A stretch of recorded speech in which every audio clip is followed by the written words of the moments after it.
Yallo, c'est Fu, aujourd'hui nouvelle vidéo, nous allons donc parler de Danmachi Mobile, voilà ce fameux jeu que je vous avais présenté via une vidéo où j'en parlais de 3 autres, et celui-ci vous avez pas mal intrigué, et d'ailleurs j'ai vu que la vidéo vous a quand même bien plu. Donc du coup j'ai dit, allez, on a des informations supplémentaires, du gameplay en plus, etc. Donc je vais vous en faire une vidéo, et franchement, je pense que c'est un jeu à surveiller, il y a de très bonnes choses. Alors pour l'instant, effectivement c'est un jeu version japonaise, mais au vu des devs, etc., il se peut que ça soit exporté chez nous, en global un peu plus tard, et par exemple via Crunchyroll, si on suit un petit peu ce qui a été fait via ces devs et comment ça a été exporté chez nous en global. Donc du coup les gars, ce petit jeu Danmachi, alors je m'excuse pour le retard d'ailleurs parce que la CBT, les inscriptions etc se terminaient aujourd'hui, j'aurais dû faire une vidéo avant etc, mais avec les idols et voilà j'ai pas pris mon temps, j'avoue que j'ai pas pris mon temps, voilà je m'excuse.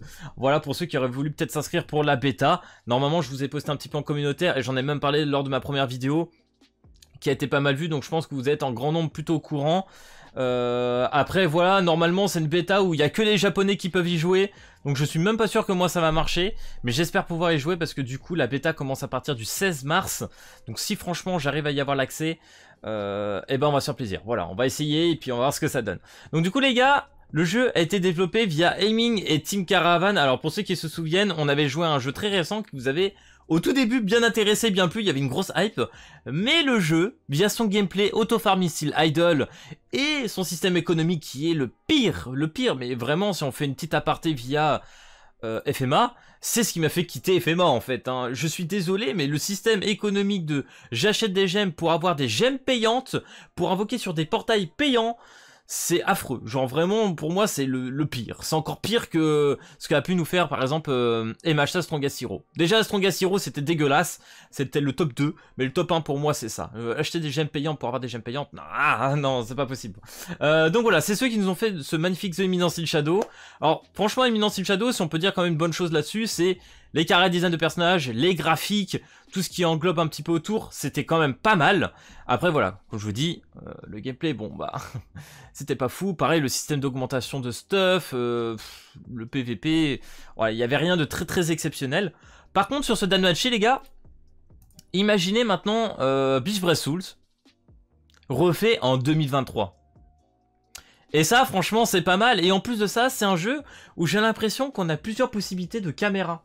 Et ça, c'est ce qui m'intéresse énormément. Parce que j'ai l'impression qu'on peut avoir la caméra vue de dessous, enfin de face, et la caméra de vue de dessus, style la Beast vs Souls. Et franchement, s'il y a ce système-là, c'est incroyable. Donc là, vous voyez littéralement les cartes. Alors, je sais pas si ça va être les personnages, mais franchement, les animations de cartes, si c'est ça, c'est classe. Moi, j'aime bien. Moi, je dis oui. Clairement, là-dessus, je suis pas contre. Pareil, hein, regardez-moi le modèle des personnages. Ils sont quand même pas mal faits, et franchement ils sont bien. Donc là-dessus, franchement, Aiming, Team Caravan, ils sont forts, mais après faut voir en jeu. Par contre, effectivement, bah voilà, pour le battle PVP, enfin PVP.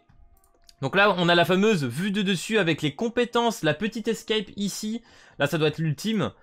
Donc voilà, on peut se balader dans le monde, etc., taper les mobs, ça va être assez nerveux, ça va être sympa. À voir si c'est aussi dynamique peut-être qu'un Beast vs Soul. Après, je demande peut-être pas avoir 500 Shunpo ou des trucs comme ça, mais...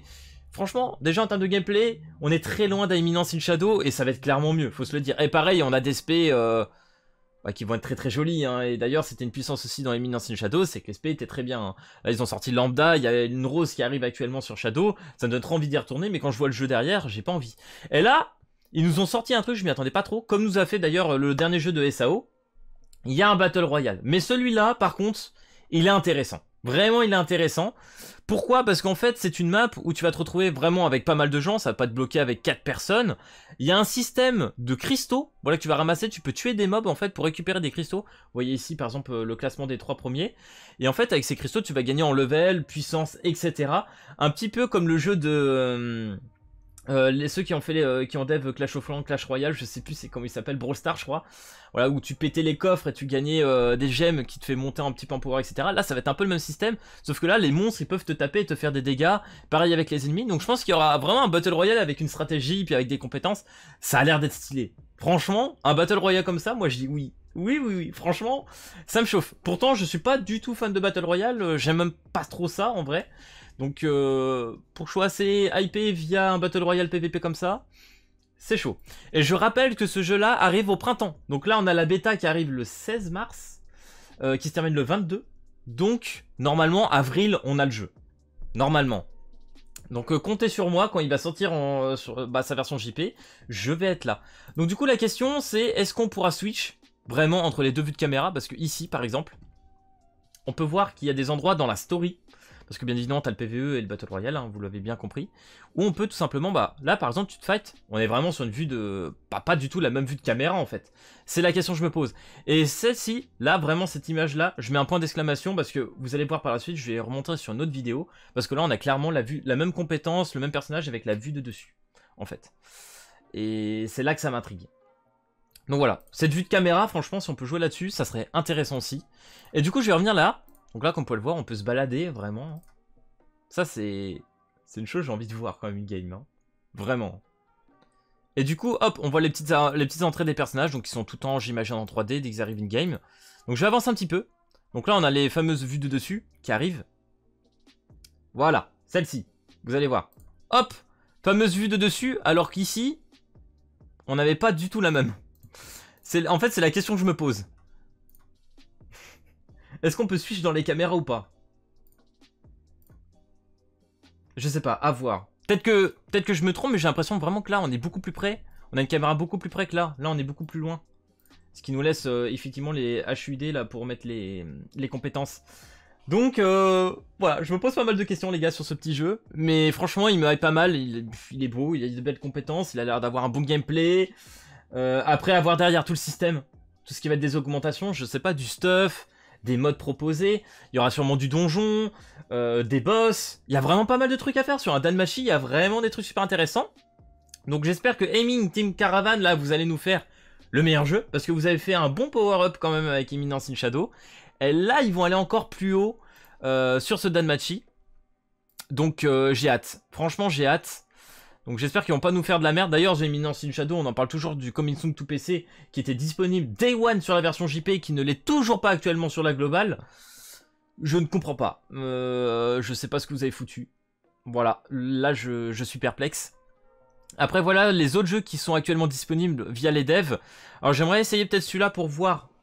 Moi en fait ce qui m'intéresse vraiment maintenant, c'est qu'en fait je suis pas inquiet pour le jeu au niveau donc, des graphiques, des compétences. Du jeu, du gameplay, etc. Mais par contre, là où je suis plus inquiet, ça va être l'économie. Et c'est vraiment ce que je veux voir. Donc c'est pour ça que je vais regarder sur un autre jeu, voir si c'est pareil ou pas. Voir si c'est exceptionnel vraiment à Shadow, comme style de truc. Ce qu'ils nous ont fait aussi Square Enix. Et ce qu'ils ont refait d'ailleurs avec Engage Kill. C'est pour ça que je vous ai pas fait de vidéo sur Engage Kill, parce que franchement c'est une catastrophe. Et qui plus est, ils bloquent les émulateurs. Donc pour moi, tu bloques les émulateurs, déjà ça me fait bien chier quand même pour jouer. Donc voilà. Donc du coup...